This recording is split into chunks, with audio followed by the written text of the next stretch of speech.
Hello, my name is Scarlett and I want to tell you about my journey of learning English. I wasn't always confident when I spoke, but over time I found a way that worked for me. I learned that English is not just about grammar rules. It's about living it every day. When I first made the decision to truly learn English, I didn't start with grammar books or worksheets like most people told me to. Instead, I turned to something I already loved, watching TV and movies. I'd grown up hearing bits and pieces of English in songs and on the radio, but I never really paid attention to the rhythm of the language, the expressions, or the way words connected in real life. That all changed one rainy Saturday afternoon when I was sitting on my couch with a cup of hot coffee flipping through channels. I landed on a rerun of Friends. I'd heard of it before. It was this funny American sitcom that seemed to be everyone's favorite, but I'd never watched it seriously. At first, I didn't catch much of what they were saying. The words seemed to fly by too fast, like leaves in the wind. But then something interesting happened. Even though I couldn't understand every single word, I started noticing the way the characters used their voices. How Chandler's jokes always came with a playful tone. How Monica spoke with a kind of fast-paced energy. And how Joey's sentences were simple but full of personality. I wasn't just listening to the words. I was listening to the music of the language. That moment made me realize something important. Learning English wasn't just about memorizing vocabulary. It was about training my ears to understand how it really sounded in everyday life. So I made a promise to myself right then. I would watch and listen to something in English every single day, no matter how busy I was or how little I understood at first. In the beginning, I watched with subtitles in English. It wasn't about reading. It was about connecting the sounds to the words. When Monica said, "I know," in that quick, high-pitched way, I could see the words and hear them at the same time. I started to notice that people didn't always speak the way the textbooks showed. Sometimes they dropped words, shortened them, or mashed them together. Going to became going to, wanna became wanna, and did you sounded more like did you. I treated those shows like my personal classroom. But instead of a teacher, I had characters who made me laugh and feel like I was part of their world. I didn't limit myself to just sitcoms.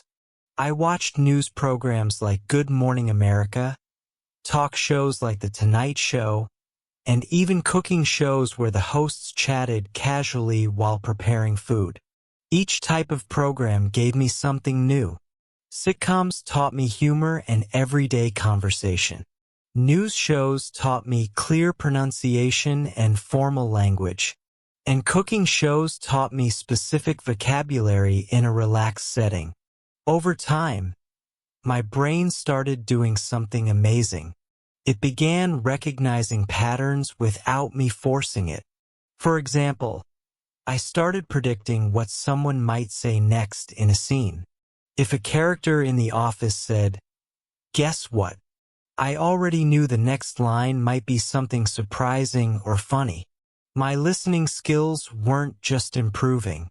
I was learning to think ahead in English. I also learned the importance of listening to different accents. American English doesn't sound the same everywhere. In Friends, everyone had a standard tea-friendly accent. But when I watched Parks and Recreation, I noticed that some characters spoke a little differently. Some had Midwest accents, some had Southern touches, and some spoke faster than others. This helped me realize that if I could understand different ways of speaking, I'd be ready for real-life conversations with people from anywhere in the US. But it wasn't just TV.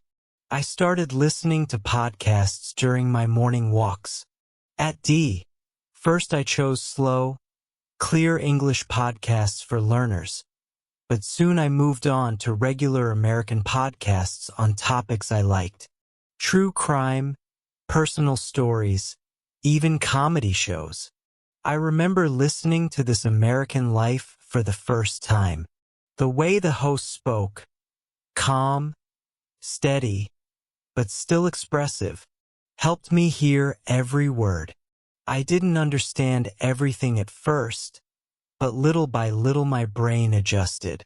One of the biggest breakthroughs came when I stopped worrying about translating in my head.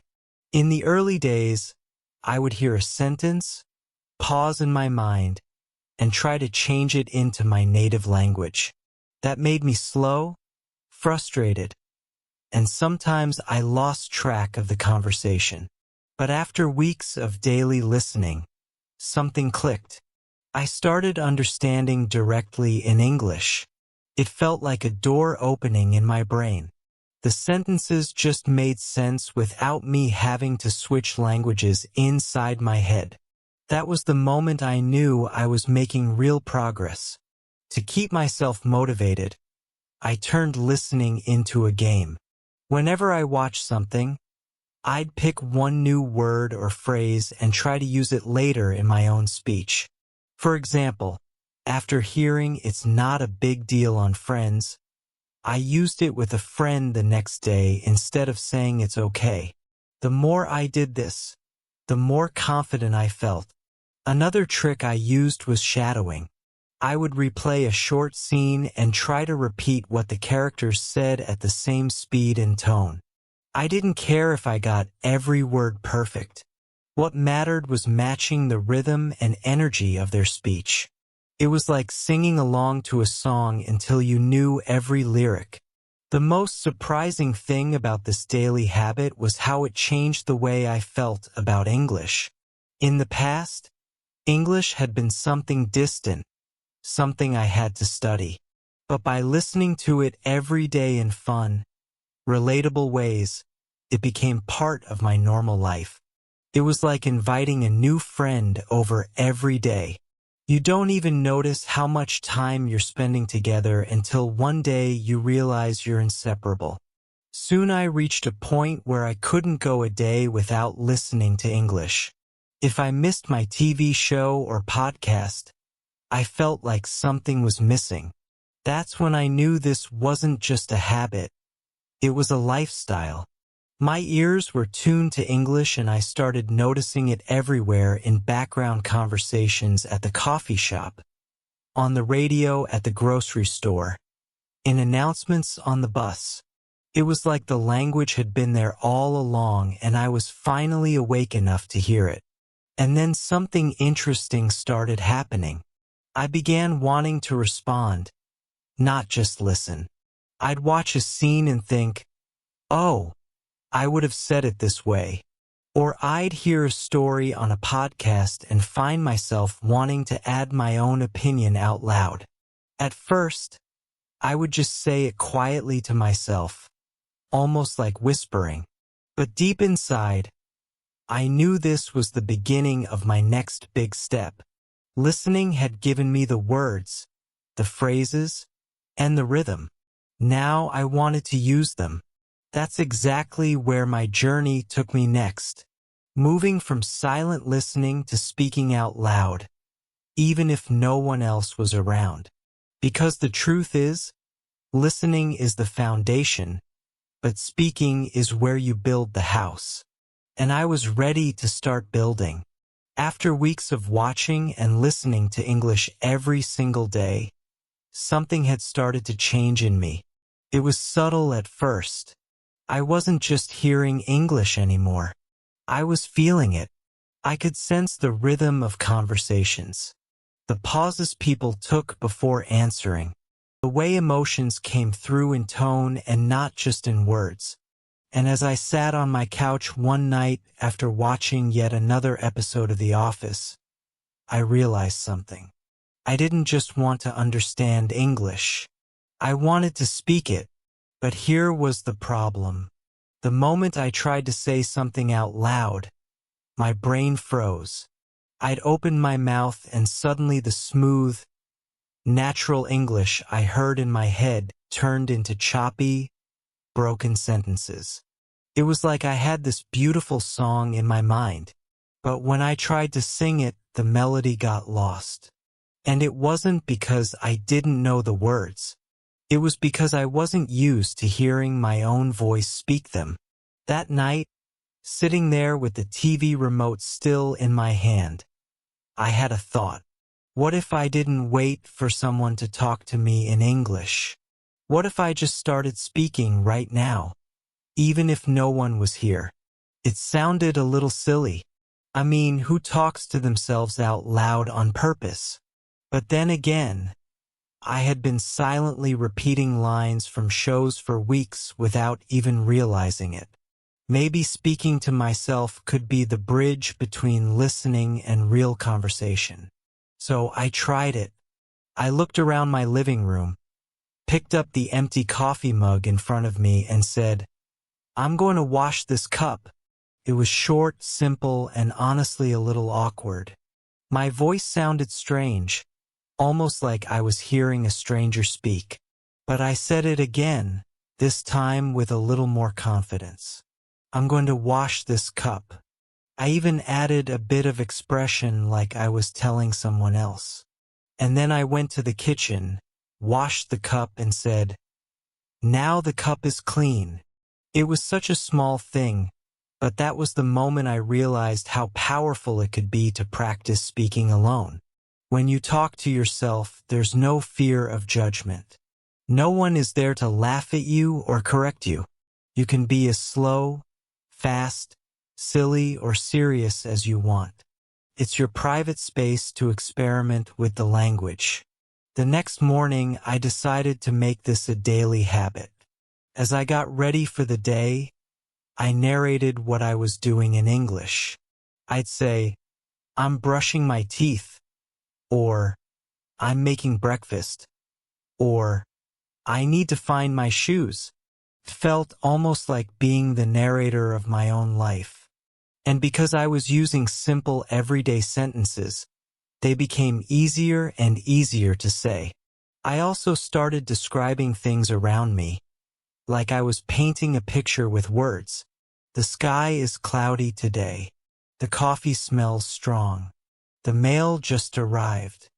It might sound boring, but the truth is this kind of practice trains your brain to think in English about the world around you.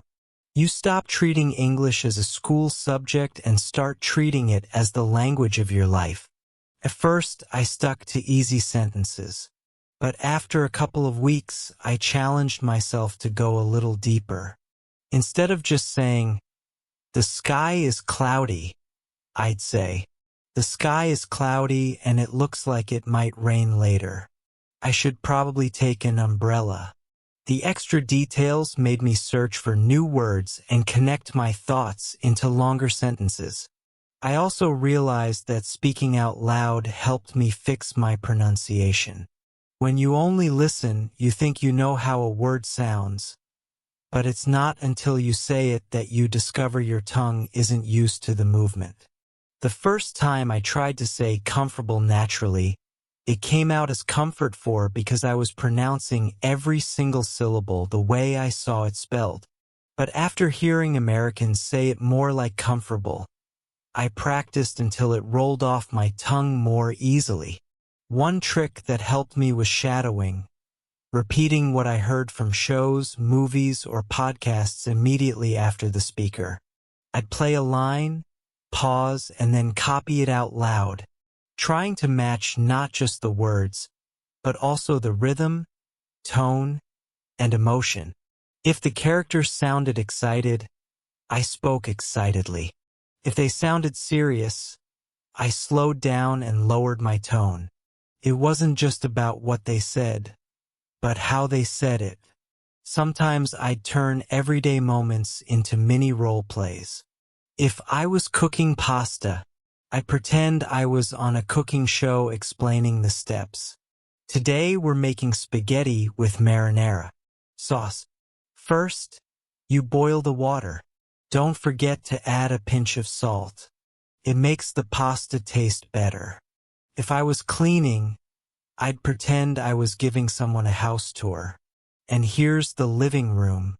It gets great sunlight in the morning. Doing this every day started to change something inside me. I was no longer shy about hearing my own voice in English. In fact, I began enjoying it. The more I spoke out loud, the more natural it felt. And because I was practicing with real-life sentences, I started using them automatically in conversations without thinking too much. But here's the thing. Talking to yourself in English isn't just about speaking. It's about building the mental habit of expressing your thoughts directly in English instead of translating from your native language. When you do it often enough, English becomes your default voice in your head. And that's when fluency starts to grow. One evening, I caught myself doing something that made me smile. I had just come back from the grocery store, and as I unpacked the bags, I was talking to myself in English without even realizing it. Okay, the milk goes in the fridge. The apples go in the fruit basket. Oh, I forgot to buy bread. No problem. I'll get it tomorrow. That's when it hit me. I wasn't forcing myself to practice anymore. Speaking English had become part of my normal routine. Still, I wanted to take it one step further. Talking to myself was great, but I knew that at some point I'd have to speak with real people. And I didn't want my first real conversations to feel like jumping into icy water. I wanted a smooth transition. Something that connected the comfort of speaking alone with the challenge of speaking to someone else. So, I started preparing myself for real-life situations by practicing out loud in advance. If I knew I was going to order coffee the next day, I'd rehearse. Hi, can I have a medium latte, please? Or, I'd like a caramel frappuccino with no whipped cream. I'd say it over and over until it felt automatic. Then, when I actually went to the coffee shop, the words came out naturally. No freezing, no overthinking. Over time, I noticed another benefit of speaking out loud. It made me more expressive. In the beginning, my sentences were flat, like reading a list. But as I practiced, I started adding emphasis, intonation, and even little pauses for effect. Instead of saying I'm happy, I'd say I'm so happy with the right tone. Instead of I'm tired, I'd say I am so tired right now with a little laugh. These small changes made me sound more like a native speaker and less like someone reciting lines from a textbook. Speaking to myself also helped me overcome my fear of mistakes. Alone in my living room, I could try a sentence 5 different ways until it sounded right. I could experiment with words I'd never used before. I could mispronounce something, correct it, and try again without anyone noticing. And that practice gave me the courage to take more risks when I finally spoke to other people. The more I practiced, the more I realized that speaking out loud was not just an exercise. It was the bridge between knowing English and owning it. Listening had filled my mind with the language, but speaking even to myself was what started to shape my voice in English, and soon I was ready for the next step. Using this voice with real people in real conversations outside the safety of my living room. They just listened, nodded, and asked me questions. That night, I walked home feeling 10 feet taller. From then on, I made the conversation club a priority. Every Tuesday, I showed up ready to talk. We discussed everything from movies to travel plans to favorite recipes. Sometimes I didn't know the exact word for what I wanted to say, so I found another way to explain it. And every time I managed to get my point across, my confidence grew. But I didn't stop there. I realized that if I wanted to truly make English second nature, I had to immerse myself in it outside the club, too. So, I started looking for opportunities in my everyday life. At the coffee shop, instead of just ordering my drink and leaving, I would comment on the weather or ask the barista how her day was going. At the grocery store, I'd chat with the cashier about whatever seasonal display they had set up. Once during a farmer's market visit, I struck up a conversation with a vendor about the best way to cook spaghetti squash. Of course, not every conversation flowed perfectly. Some fizzled out quickly, and sometimes I misunderstood people. I remember one time at a hardware store, I asked an employee where I could find paintbrushes, but I said it too quickly and he thought I was asking about pantries. When I clarified, we both laughed and it became another reminder that mistakes don't ruin conversations. They make them more human. I also turned to technology to find speaking partners. I joined an online language exchange platform where I could video chat with native English speakers who wanted to learn my native language. It was a win-win. We both got to practice and we both got to teach. Some of those partners became friends I still keep in touch with today. We talked about our lives, our cultures, and sometimes even debated about movies or books. It wasn't just about practicing English. It was about building real relationships. What surprised me the most about practicing with real people was how much it deepened my understanding of the language beyond grammar and vocabulary. In conversations, I picked up slang expressions and little speech habits that you just don't find in textbooks. I learned that I'm beat means I'm really tired, that hit the books means to study hard, and that rain check isn't about the weather, it's about postponing plans. Those phrases made my speech sound more natural, and they also helped me feel like I was truly part of the conversation instead of an outsider looking in. Another thing I noticed was how practicing with real people trained my ear. When you watch a TV show, you can pause, rewind, or turn on captions. But in a real conversation, you have to stay present. You have to process what's being said in real time, decide how to respond, and actually say it all in a matter of seconds. First, it was exhausting. I would leave long conversations feeling mentally drained. But over time, my brain adjusted. My responses became quicker, and I spent less time translating in my head. I also discovered the power of group activities. For language learning, I joined a local hiking club where most of the members spoke English. While walking the trails, we'd talk about everything from nature to weekend plans. It felt different from sitting in a classroom or at a coffee table. The movement and scenery made conversations flow more naturally, and because we were doing something together, there was less pressure to perform. Perhaps the most meaningful part of practicing with real people was the trust that developed. When you talk with someone regularly, you stop worrying so much about making a perfect impression.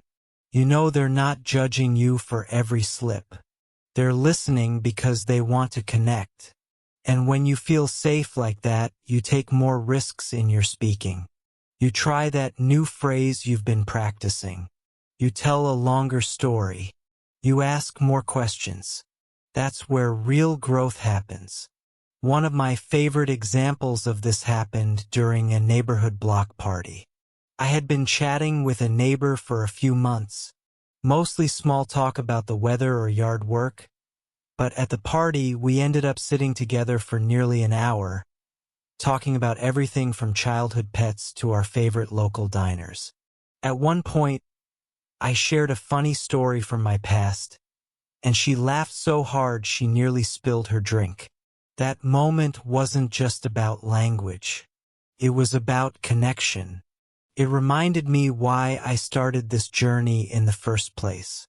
To share myself with others and to understand them in return. Practicing with real people also gave me something I didn't expect, a sense of belonging. For a long time, English had felt like a wall between me and the world around me. But the more I talked with people at the library, on hiking trails, at the coffee shop, the more that wall crumbled. I wasn't just a learner anymore. I was part of the conversation, part of the community. By the time I reached this stage, I realized something important. Fluency doesn't happen in isolation. You can study grammar for years, memorize thousands of words, and watch every English movie ever made. But if you don't use the language with real people, it stays locked inside you. Speaking is where it all comes together. The listening, the reading, the writing, the mistakes, the learning. It's where your English becomes alive. So I kept talking to friends, to strangers, to language partners across the world. Every conversation was another step forward. Every shared laugh, every misunderstood phrase, every moment of connection brought me closer to the kind of English I had always dreamed of speaking. The kind that doesn't just live in my head, but flows naturally in my life. And the best part, by practicing with real people, I didn't just improve my English. I built relationships, discovered new perspectives, and found my voice in a language that once scared me. That was the true reward.